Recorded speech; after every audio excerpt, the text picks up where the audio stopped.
Top 4, Provincial Most Wanted Person na aresto ng Paranas PNP. Ang detalye ng balitang yan, ihahatid ni Patrolman Cristel Palafox.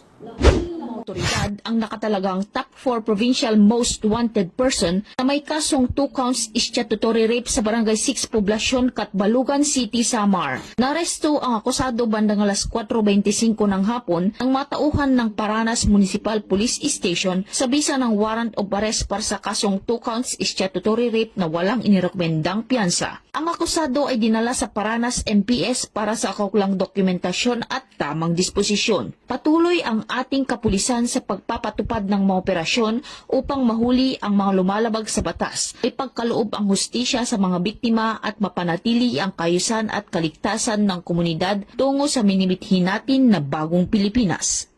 Mula dito sa Eastern Visayas, ako ang inyong PNN correspondent, Patrolwoman Palafox, alagad ng batas, tagataguyod ng Balitang Pulis.